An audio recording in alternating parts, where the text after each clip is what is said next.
No, thank you. Look at me. You see what I got here?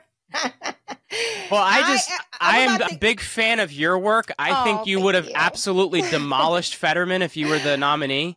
Yes, you know what? And like I always say, because I don't have a crystal ball, and Democrats, I mean, they got all kind of tricks up their sleeves. Yeah. Even had I not won, I would have, by the grace of God, it would have lit a fire under our country, under Black people, under Republicans, of why we need to fight for this country. And that was really one of I never forgot that goal. Well, I appreciate all the work you've been doing and continue to do, and I'm really stoked for this today.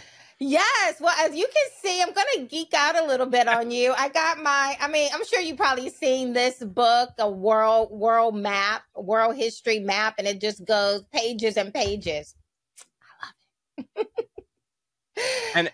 And I definitely don't know everything about everything, so I will be honest with you if I don't know something. Well, I'm only going to stick to the Roman Empire page. So okay. I'm only going to stick to this page here. And I've listened to enough of your podcasts to get an understanding of where you may go on some of these things. But I just think it's just very important to have this conversation. And so for my audience who's already listening in, I have Jeremy Ryan Slate in the studio with me today. Jeremy, your bio is amazing. Kind of conflicting a little bit in the culture in which we're living in right now, because in today's culture, you're only supposed to be good at one thing and one thing only, right? There are no Benjamin Franklins among us any longer. You're just supposed to pick one thing in life, and you're supposed to just do that and be really, really good at it. You are a Renaissance man. You got all kinds of things that you're dabbling in, that you're good at. I'm only going to mention a couple of them for my audience here that's pertinent to what we're going to talk about today. So, Jeremy Ryan Slate, thank you for being in studio with me. Jeremy has a master's degree in early Roman Empire propaganda. So at some point, I'm going to ask you to tell me some of the propaganda, but that's your master's degree. You are also the host of Create Your Own Life podcast, where you study the highest performers in the world. Did I get that right? Yeah. And you are also the co-founder and CEO of Command Your Brand. Before we get into the Roman Empire, let me just double click on one of the things in your bios, which is you study the highest performers in the world. I always have my ears open to try to figure out what are some of the lessons that we can learn from those who have lived this life and are living it well. Can you give us a couple of those? Well, the biggest one is adversity. I think when you look at adversity, people that are approaching it from a perspective of like, how can I grow from the situation, or what can I get out of the situation, are really the people that are going to do the most with anything. I think in society now we're told, you're better off to have not lost and not tried, which to me, I would rather do something, fail at it, learn from it fast, and then figure out how I can grow from that. Like when you look at adversity truly is a crucible. And if you look at some of the, I'm a big professional sports fan. So if you look at a lot of number one overall NFL picks, a lot of them don't do well. There's a high percentage of them that don't do well. That's because their entire life they've been told they're the best. They've had a lot of natural talent and natural ability.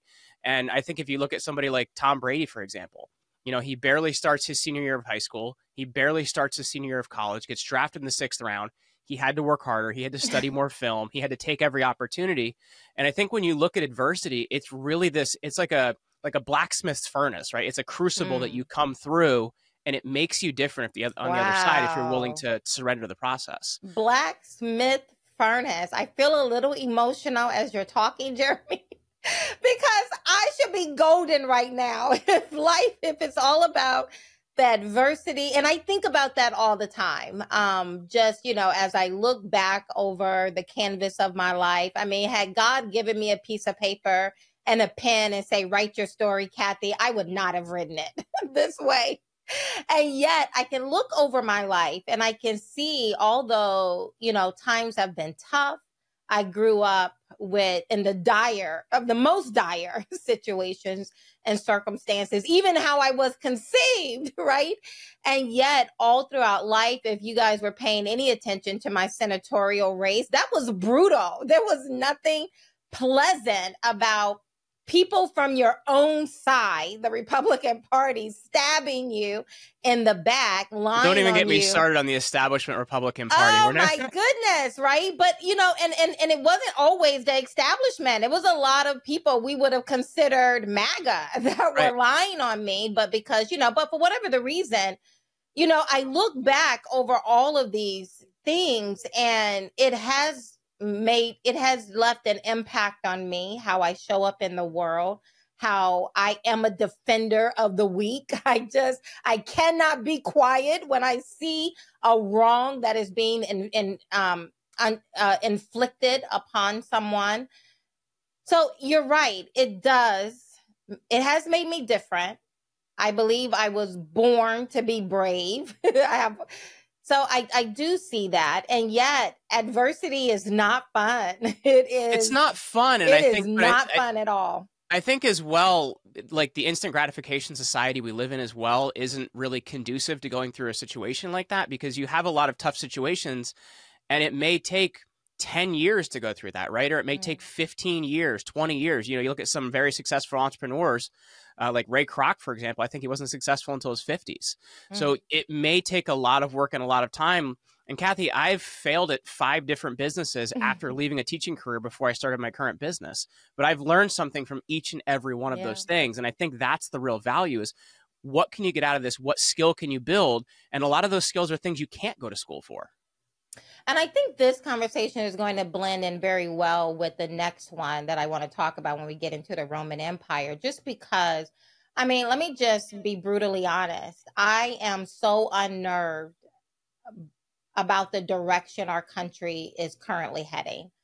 I'm unnerved that those who should not receive a large platform has some of the biggest platforms and they're wasting it, in my opinion, my humble opinion. They're wasting that opportunity, many of them. And we see people like that. They're in this business for themselves and they get these platforms, they grow very large and they're not adding any value. They're not educating the base. They're not helping to move the needle forward. It's all about impressions on Twitter and other places and how many followers they have. And that makes me sad because I feel like I'm working my tail off to make a difference for the nation. And you don't always see the benefits up front. Maybe when I get to heaven, somebody will say, hey, because of you. I don't know. That seems like delayed gratification. I want it now. And yet I know that we're supposed to be, whatever that influence is, we are to do the best that we can with it. And I think, and that's just me being brutally honest, it is incredibly sad to see where our country is going. To add to that, Kathy, like one really important thing too, and this is just to consider it, like when you look at even the American Revolution, it was only like 20 to 30% of the population that actually even did anything. So I think like the thing that's really important and the point that I think you're making here is, sure, all the other stuff is happening, but you're doing what needs to be done, right? It doesn't take a lot of us to turn the tide. I'm trying, right? And like that's the juxtaposed position, is that these are the resources I have. This is the sphere of influence I have. What can I do with it? And up against how we in our current culture measure success, it doesn't feel very successful. And yet this is what I'm doing. And I think it blends well into what I want to pivot to now, which is talking about the Roman Empire, the fall of the Roman Empire.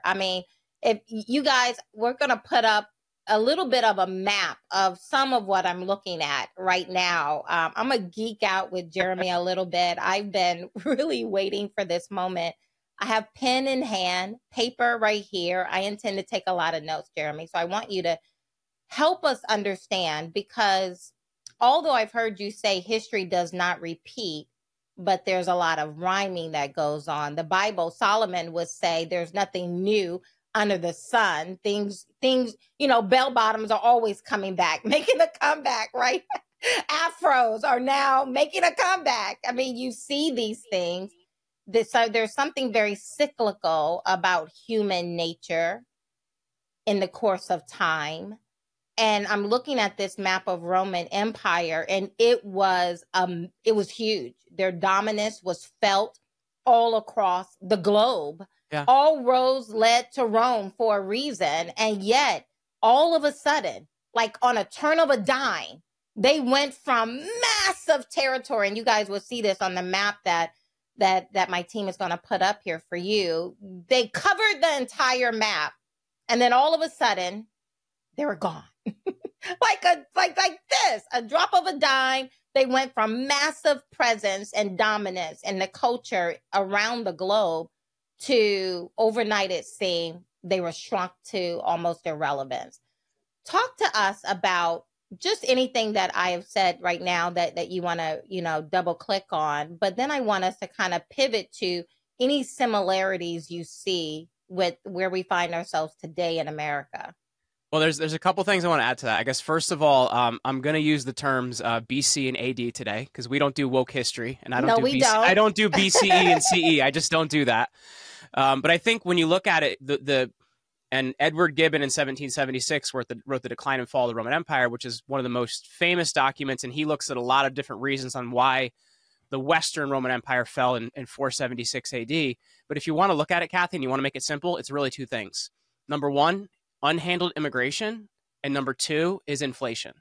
If you don't handle those two things, and they really go hand in hand, right? Inflation and immigration work together to destroy, an empire or a country or whatever it may be. Those are the two real big things that bring down Rome.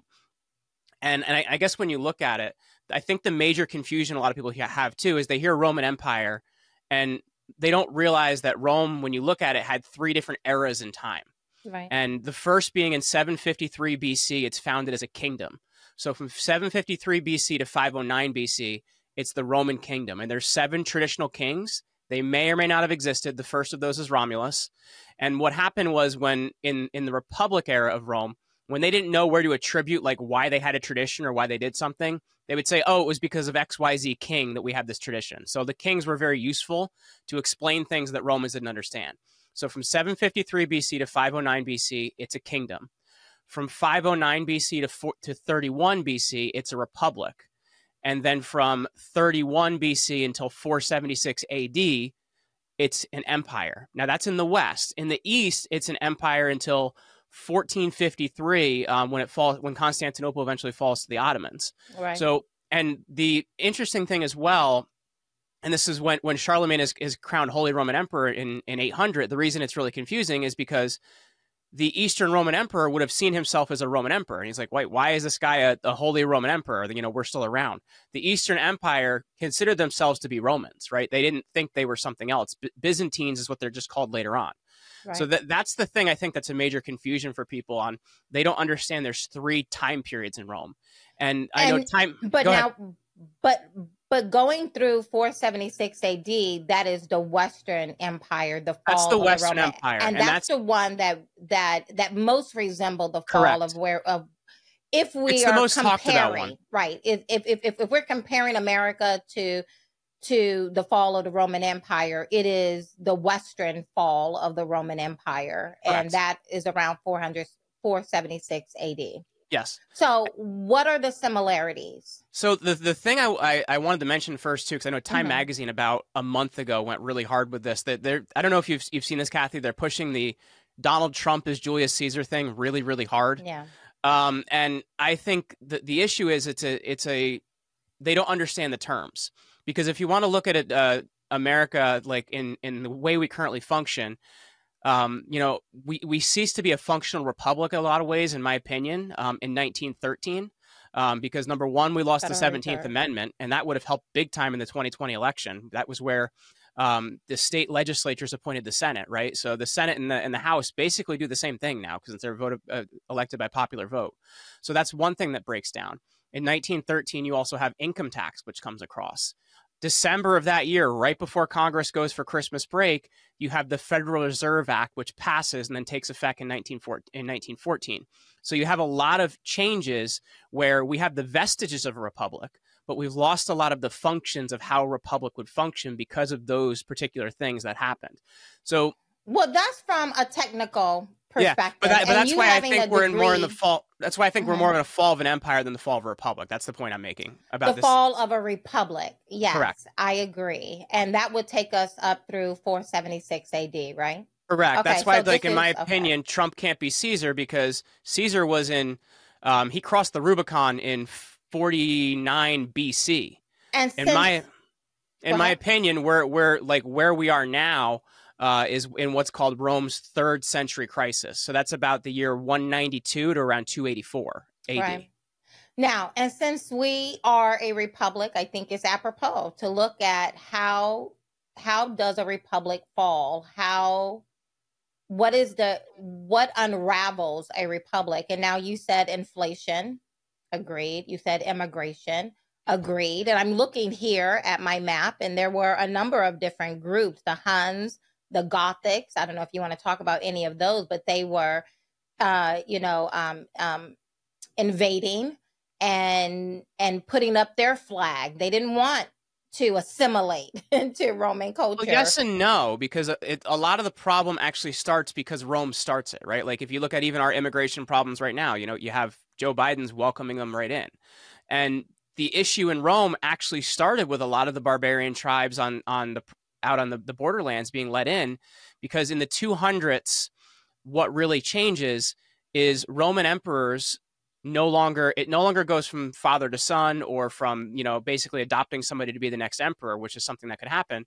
What was happening is it was something called the barrack emperors, barrack meaning military barracks. So a general would raise an army, and that general would then attack Rome and declare himself emperor.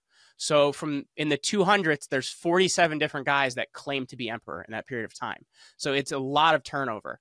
Now, when you look at it, the two problems they have is, number one, they don't have enough soldiers. So what do? They bring in barbarians to serve in the Roman army and to make the army larger and to have a bigger army and be able to attack. The other problem is, too, you have to be able to pay those soldiers. So what do they start doing? They start debasing currency.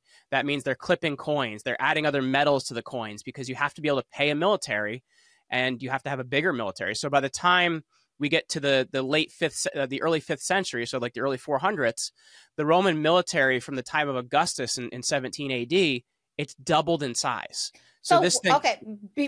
Before you continue on, let's do some double clicking. Okay, good. So to something that I've heard you state many times, history does not repeat, but it rhymes, right? Correct. There's nothing new under the sun. So to your point, one is that they don't have enough people to fight in the military. So they start allowing these illegals, these immigrants, to come into the country.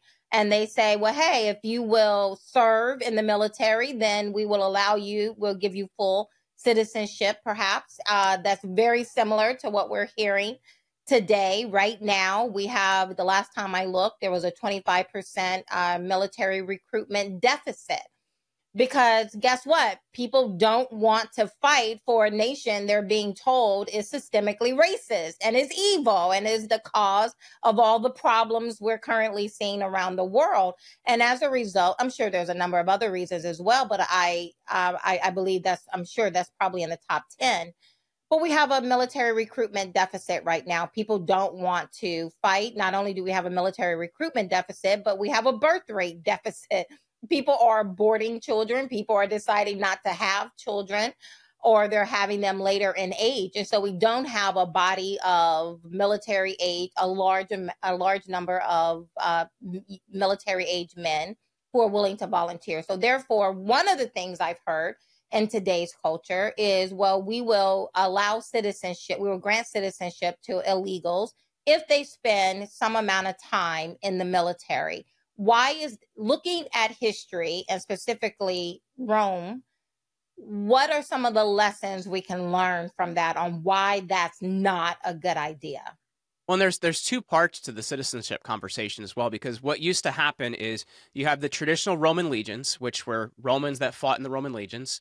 But then you also had what's called the auxiliary. And the auxiliary were usually, barbarian tribes or people that were living in the Roman provinces where they didn't have Roman citizenship. And they would fight in that in the beginning, it's 20 years and you get citizenship at the end of that. And that meant your wife, your children would all have citizenship. It gets lengthened to about 30 years in the 3rd century. But one of the things that changes citizenship dramatically is in 212, Emperor Caracalla declares the Edict of Caracalla, which overnight grants citizenship to about 30 million people living in the Roman provinces. So it actually waters down the idea of citizenship. Now, we don't have 100% and now understanding. it waters it down because those who are willing to fight and do this for 20, 30 years are now like, well, what's the incentive if you're just going to give it to us? Well, there's that, and there's also the Cloward and Piven problem. Are you familiar with Cloward and Piven? I am. Okay, good. So but explain it. So Cloward and Piven basically had this idea back in the 60s that you could overwhelm the welfare state, and that could be one of the things you could do to help bring down a country. And when you look at what happened in Rome, like there were certain things you were entitled to as a citizen of Rome. And one of those was the grain dole, meaning you were entitled to a certain amount of grain off of the government. And there's a lot of social programs that you're offered by the Roman state. So by giving someone citizenship, you're not just giving them citizenship. One of the reasons we think Caracalla did it was so he could tax these people because they needed money. But you're also giving them now benefits to all these social programs. So you're now draining the welfare state too. So it becomes not just new citizens, but also people paying for services that they really didn't buy into. Right. Yeah. Or maybe not even paying into it, but just demanding that we give it to them like we're experiencing today. So again, who would have thought that you getting a master's degree and Roman Empire propaganda would be so useful? You did, apparently. When I got out in 2010, I really didn't think so. I know, right? Like I'm sure people asked you, what are you going to do with that? And today is probably you probably have a lot of insight. Do we have any legislators who are contacting you to get some understanding of what history teaches us? No, that hasn't really happened. I've gotten to talk to people, like Alex Jones, but I haven't really gotten to talk to any legislatures or anything about it. And I think looking at that citizenship piece, I think one thing that's a really important part of it as well, Kathy, is when people no longer have the buy-in to that central government, like in Rome, and that central government can no longer pay for things for them. Well, what ends up happening in the 5th century is you have Roman emperors, but they're emperors in name only. And they're basically controlled by our barbarian king. Like he's the one basically ruling it. And then when in 476, there's a barbarian king named Odoacer, and he takes the final Roman emperor, Romulus Augustus, and he says, we're not going to kill you. We're going to give you a place to live. We're going to give you a pension, but there's no more emperors. Because they didn't need that central power anymore, because the central power they were dependent on for all these things, well, after Rome was sacked in 410, not only were they giving them stuff, they were also paying these barbarians tribute every single year, tribute meaning money. Right. So there wasn't really a reason to have the central power anymore because they weren't getting the things they needed from it. Right. Again, what do we take away from all of this? Because these are very real-time conversations that are being had. They tell us 10 million illegals have come into this country. The reality is we have no idea. It could be 10 million, it could be 20 million, it can be 30 million, because the biggest, baddest, boldest of them don't want to be caught, right?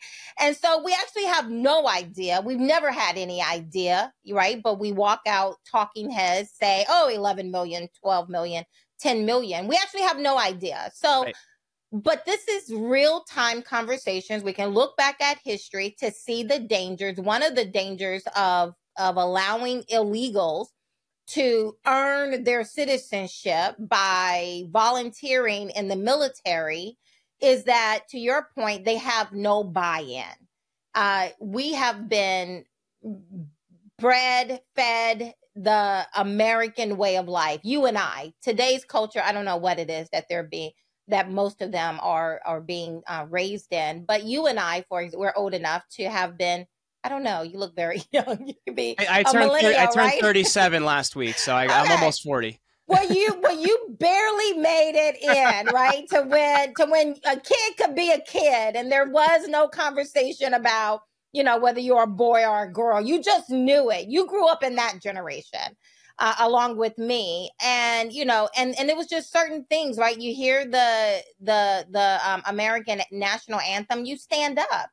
At a police pull you over, you don't put your phone in his face, but you put your hand, 10 and 2, and you, yes, sir, no, sir. Okay. Right. So we grew up in that era. And so, and there's a part of us, because we recognize that we're all in this together. And if we want a civilized country, then these are some of the attitudes and values we have to adopt. But when you're bringing people in from God knows where, because we don't know who these people are, most of them are just abandoning their ID, coming in, adopting new identification. You don't know who they are. You don't know what their background is. And we're saying, okay, you too can be an American. But there's so much more to be an American than just in name only, right? Yeah, and I think when you look at it, it's immigration is a huge problem. Like, we need to figure out, like, not number one, like, not just figuring out who's here, but I think number two, like, we need a hiatus on this for a period of time. I don't know if it's 1 year, I don't know if it's 2 years, but we need to figure out who's here. We need to figure out, how many are actually legally here, and the ones that aren't legally here need to go. I think that's a big part of the problem. The other thing is also, like, money's going to kill us really fast, Kathy. I think that's a huge problem. Like, if we continue to inflate our currency, we don't have a long timeline, because we're seeing the rise of currencies like BRICS. We're seeing different countries trading oil and other things. If we lose the primacy of the U.S. dollar, like, we're in a lot of trouble there too. So I think we have two things we really need to handle. And the things that I really look at is in 284 AD, Emperor Diocletian did these really famous reforms. Mm-hmm. The first thing he did is he split the empire into East and West, and he basically put 4 people in charge: 2 senior emperors, 2 junior emperors. Our 10th Amendment with states' rights already handles that. That's not something we need to worry about. We're already in a good position there. But the other thing he did is currency reforms. He put the Roman Empire back on a really standard currency. Now, Constantine after him does a pretty good job, but not long after that, they start the same process of debasing the currency again, right? So they don't learn their lesson. But unless you get back on standard currency, I don't know if it's gold backed, I don't know if it's crypto backed. It has to be something, and it's going to be a little bumpy for a while, but our currency can't be based on just debt, because that is going to kill us very quickly. Well, haven't you heard about the new economics that we can just, everyone uses our currency. There's nothing that has risen to the level of the US dollar. So why can't we just keep spending? Well, 2 different reasons. Number one, like, with how we're using sanctions around the world, we're showing people not to use US dollars. Like, that's kind of a scary thought. Number two, the only thing the U.S. dollar is backed by is the full faith and credit of the American government. Once we show people that, number one, we have too many debts that we can't handle, because pretty soon, we're going to have more debts than even the interest we're paying. So once we show people that, well, there's nothing backing our money. It's a house of cards. So it's can only go so long. So inflation, yes, I agree. I think we all agree with that. Some of us agree with that, I guess. But I've heard you on a number of occasions talk positively about, how do you pronounce it? Diocletian? Diocletian. Positively and negatively, because he did some good things and some bad things. Well, I mean, because I thought it was interesting that his reign was considered the beginning of, well, how was it pronounced? The era of the martyrs. I mean, they were slaying people left and right. I guess Commodus was doing the same thing. And 192, yeah. Yeah, exactly. A little bit before Diocletian. But then you have Diocletian. It's literally known as the era of the martyrs. People dying, people being assassinated, a lot of different things going on, which brought me to, so yes, the fall, if you're looking at Rome, some of the lessons to be learned is inflation is a killer for a nation. Mass illegal or legal immigration is a killer for a nation, especially when they're diluting not just the value of the currency, but also the values of that nation as well. and devaluing the identity of that nation. But then comes the crumbling central power, right? And Diocletian, I mean, kind of a little bit of all of them. Like, this is what happens eventually when you have a dictator long enough. If not that, if it's not this one, then it will be his son. But they come in and they become very tyrannical, very oppressive, weaponizing their powers against any kind of pushback. Talk about that as well as an indicator of a declining nation. Well, I think one of the things you look at in that is, I think coinage and propaganda is really good evidence of how things are going, because you could tell by the strength of an emperor by the type of coins they produced. So if the coins that they were producing had their face on one side and Romulus or somebody else famous on the other side to try and position themselves well, you knew they weren't a very strong emperor. So Why? that was something, because they were trying to say, because I'm Romulus or because I'm close to Hercules or something, I'm a strong emperor. So they didn't have strength. Just their own face. Correct. Versus just their own strength face. Because Augustus would use just his own face because he's Augustus, right? He was a very strong emperor that really established the entire empire. He's the one that starts the new thing. And you could tell the strength of how they were doing by the type of coinage they produced. It's very, very interesting. As well, you could take a look at, you mentioned the era of martyrs and Diocletian. The thing you could take a look at as well is when things weren't going well, emperors would often try to unite people going after a single group. And the group that they often go after is Christians, because they say, we're not really getting along, but we can unite against this single thing. And that's why I say a lot of the reforms of Diocletian are good, but in terms of how he treats Christianity is terrible. But it's something that happened many times through the Roman Empire. It happens under Nero. It happens under Caracalla. It happens under Diocletian. When things aren't going well, they unite against the Christians. And one of the things I think that's really interesting about the Roman Empire is, for the most part, they were very permissive of other religions, but they didn't understand Christianity and they didn't understand Judaism because they didn't quite understand monotheism. For them, there was a whole pantheon of gods, and like you couldn't just worship Jupiter, but you'd worship the 5 different versions of Jupiter. So they didn't understand monotheism.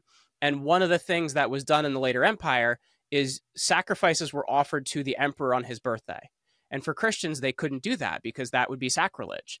So for Romans, there wasn't this separation between like spiritual and temporal power, meaning that the power of the state and the power of religion were the same thing. So when Christians wouldn't sacrifice to the emperor, they saw this as a political act. When for Christians, it really wasn't that. It was, this is my religion and this is what I follow. I can't do that. So it's really, really interesting in how, I'm sorry, go ahead. I said, no. Like, this is my conscience. These are my beliefs. I have to live according to that. But since they couldn't differentiate between, political and religious power, because they were the same thing to Romans, right? So every time things weren't going well, they would persecute the Christians, which really is an indicator of how things are going. And I guess just kind of double clicking on that story there, the people, the broader culture, they didn't understand Christians. They thought it was weird, just kind of pulling away from what, from the story you just told. And so I could see a king saying, okay, I'm struggling. I need people to move behind me, not for their greater good, but because it's something that I want. Correct. How can I bring unity and then weaponize that unity to do what I really want to do, whatever that may be? What do we have happening right now, right? Like the state is struggling. That's exactly what I was about to say, right? Trying to pick a problem today is like trying to drink water from a fire hydrant. Everything is on fire right now. It is so ridiculous. And it brings me so much distress when I look at, housing. The homelessness, the illegals, the border wide open, the rapes, the murders, the high crime, the dismantling of our policing. I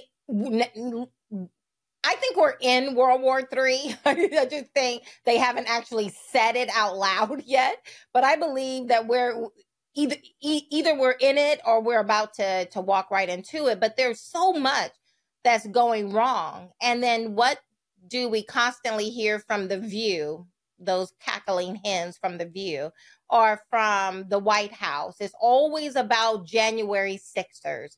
It's always about, Donald Trump would not relinquish power, although he left the White House on time, transitioned, did not show up. None of that happened. And yet I'm looking at some stuff on television. I'm looking at social media and various clips. And now everybody is singing it. Bill Maher, everyone. There was not a peaceful transition of power. Yes, actually there was. January 6th, it was an insurrection.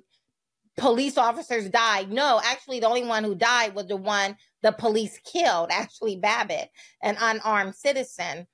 And so do you remember when Biden came to Philadelphia and he looked a lot like a throwback of Hitler with this that red background? That was scary. And he's like, coming after these nationalists, these America first, these MAGA. It's so in Roman, it was Christians. Today, it's MAGA, it's conservatives, it's nationalists. And there seems to be enough Americans who are saying, yeah, we don't understand them. They are the problem. Everything is going to hell in a handbasket, but let's focus on them right now. There seems to be a lot of similarities there. And I'm also, I will tell you though, Kathy, there's a reason I'm really hopeful, because if you also look at it with where we are in history, like, the internet didn't exist in Rome. They didn't even have the printing press yet.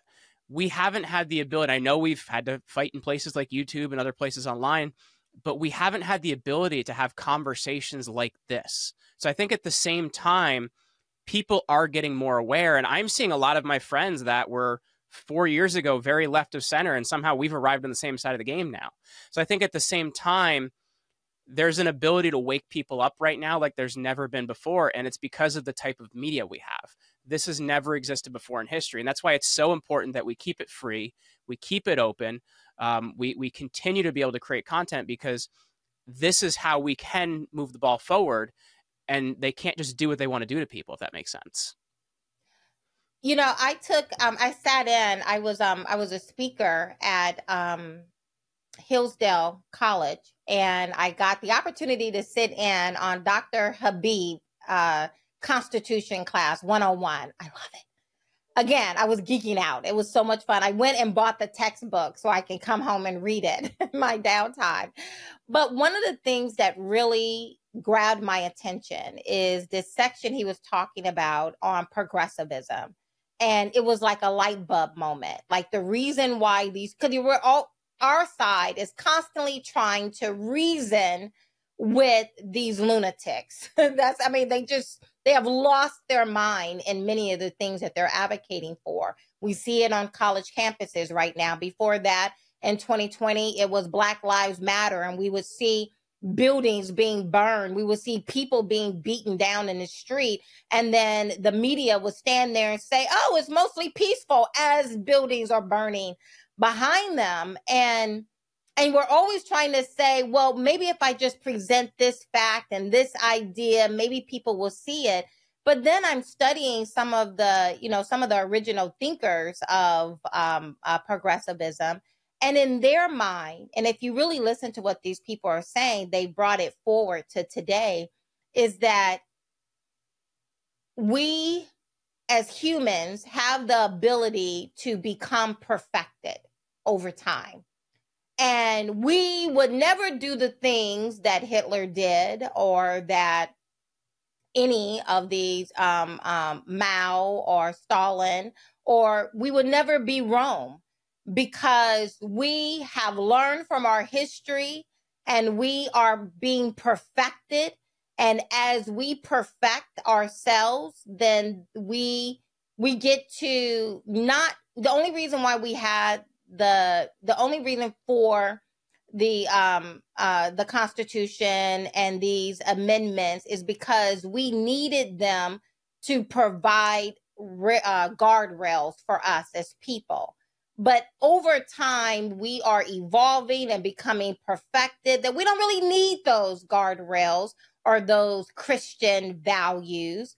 because we could just make it up on our own. And yet you and I are sitting here and pinpointing back and forth, comparing what was done in Rome. We see some similarities here. The impact that it had in Rome, we're seeing the beginnings or the middle impact here. Talk to us about that. Again, history doesn't repeat, but there's rhymes. There's nothing new under the sun.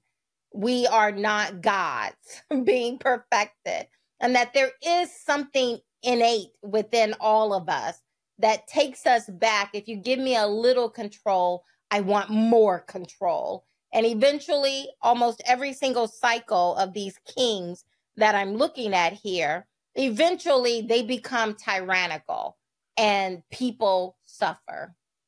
I think there's two things. The simplicity of the first is absolute power, corrupts absolutely. At some point, you look at it, and Augustus early on could handle it, but he didn't have absolute power. And it took 400 years, and you have tyrants by the end. And I think that's what's really interesting. So the absolute power corrupting is one part. But I think the even bigger part, Kathy, is like, and I've been having these conversations with people a lot. And you know what the biggest feedback I get from people listening to them is? What? I didn't learn any of this in school. And I think that's the simplicity of the problem. Like, we don't teach classical history anymore. And there is so much to learn from it. And that is the biggest problem, because we'll continue to make the same mistakes. We'll continue to put the same people in power. We have to learn from our history so that we can learn what to do and what not to do, right? Because there's a lot of mistakes that have been made. We'd be better off not making them again. But the biggest feedback I get is, I didn't learn this in school. And that's scary to me, because I think this is vital. I mean, I didn't learn it in school, and it wasn't until I decided to homeschool my kids that did I go out and buy this map and start. I mean, I like history. I thought, but I didn't know I loved it until I began homeschooling my kids. And now I'm reading these books and I'm looking at the map and I'm like, oh my God, this is our life. This is the life of human existence. And look at how rich it is and the lessons we can draw from it. And yet, even though I wasn't taught these things in my own education, there was still, I guess, the atmosphere was still full of right and wrong, good, evil, that these things existed. Be respectful. So I wasn't taught history, but I was, but I grew up understanding that this is our country, pride, love of country. These are our values. But when you take away history, real history, and you begin to pull up all the pegs that would ground us as Americans, values, Constitution, law, you pull those things up. Where do you go? What does history tell us? Well, and I think when you look at it, it's way back in the early 90s, but there's a Rage Against the Machine song about that, where they say, he who controls the past controls the future, right? And I think when you look at it, that's really what's happening. Is if they can tell you who you are, the only future you have is what they decide. And I think, to me, that's what's very scary, Kathy, because so scary. You lose your ability to determine your own future, because if you're operating off of bad data, you're going to make bad decisions, right? And eventually what's going to happen is, oh my gosh, well, you've made so many bad decisions, voting populace. Let's make all the decisions for you, because now you're just making bad decisions. And I think that's the problem we have to look at. If we do not learn our past and we don't learn from it, someone else will control our future for us. And that's the danger in it. That is so scary. Dr. Habib, I hope I'm pronouncing his name correctly, at Hillsdale said, life, liberty, and everybody said pursuit of happiness. He said what that really mean is self-determination. You get to determine the course of your life based on, in the First Amendment, those first 5 rights in the First Amendment. The very first one is freedom of religion, not freedom to be a Baptist versus a Catholic, but freedom of conscience, freedom to live according to my thinking, what I believe. But then the second right is freedom of speech, because not only do I have the right to think a thought, I also have the right to say that thought out loud, to influence the culture around me. And you're so correct. And when I one of the many reasons we decided to homeschool our kid is because of this LGBTQAI plus and all of that foolishness being forced upon our children. And we saw it when they were very early on, 10 years ago, when no one was really paying attention, but we saw it and we were like, no, I don't like the direction of this. But one of the things I would say to parents is that you and I are adults, so we know, I'm looking at you, you are clearly a man. But if I wanted to play a game with you and you were insistent that you were a female, I could play the game. Okay, you're a girl. I know you're not. You're clearly a man, but I can play this game, right? But I was saying to them, but when you take children and you begin to teach them at a very early age that you cannot trust yourself, you cannot trust your eyes, you cannot trust what you think you know. You have to wait until I tell you what to think. Yes. And I will tell you if you can call me a girl or a boy or a cat or something else. You can't just assume. And I was saying to them, we're going to raise up a generation of people who will become our future doctors, our future lawyers, our future president, and they will have no grasp on reality. And that's exactly where we find ourselves 10 years later. I have a almost 6-year-old and a 3-year-old, my two little girls, and we're homeschooling. The 3-year-old isn't quite there yet, but she's quite funny. The other day we were at Starbucks and she looked at the person behind the counter and she goes, "Are you a boy or are you a girl? Because I think you're a boy trying to be a girl." And the person ran away from her. I love it! Oh my God. My wife is laughing. The person was horrified. Now, and of course, now your baby is 3, right? Yeah. Now my son was in 2nd grade when we started this. My daughter was just getting ready to start kindergarten at the time.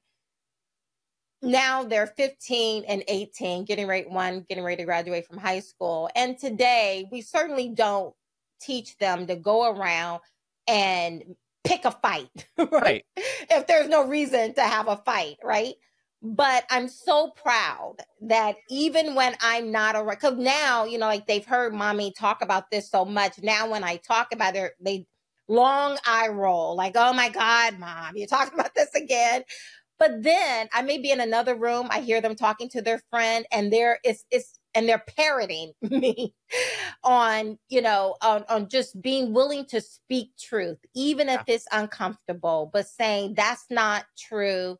This is a better way, right? I don't have absolute truth. Jeremy, you don't have absolute truth, but I believe absolute truth exists. And I believe it's our responsibility to go seek it out as best we can, put a stake in the ground and say, until I get better information, I'm holding, right? Yeah. Well, I think the most important class I took in college was actually nothing to do with the Roman Empire. It was logic. It was one of the best courses I ever took.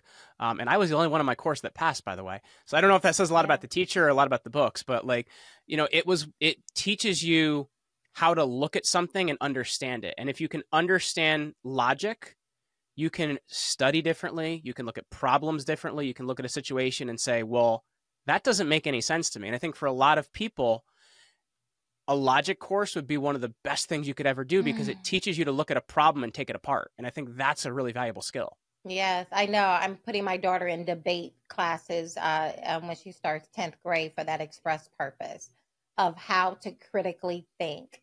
Jeremy, Ryan, Slate, you are amazing. I can actually talk to you some more, on and on and on. I think this is such needed dialogue of understanding. This is not new. This time is not different because somehow we become perfected as people. No, there's very little that is new under the sun. History may not repeat, but as Jeremy has said, as I've heard you say many times on different podcasts that I heard you speak on, there's some rhymes that's going on. There's some rhythm there. And the things we're dealing with, inflation, this immigration, as well as a crumbling central power and how they find someone, anyone that they can use as a whipping board in order to get unity, not for the sake of the people, but for their own personal endeavors. Jeremy, what do you want to leave us with? Well, I think right now, as I said, the most important thing we can do is to have these conversations. It's also getting involved in your local community. You talked about homeschooling, getting involved in your family. Like, these are the things you actually can make change in. Like, sure, national politics, like, they matter to some extent, but local and what you're doing is the most important thing you can do. And that's why even, at my company, Command Your Brand, we support people that we want to get a free speech message out for. We think that this is the place that conversations need to happen on podcasts and new media and things like that.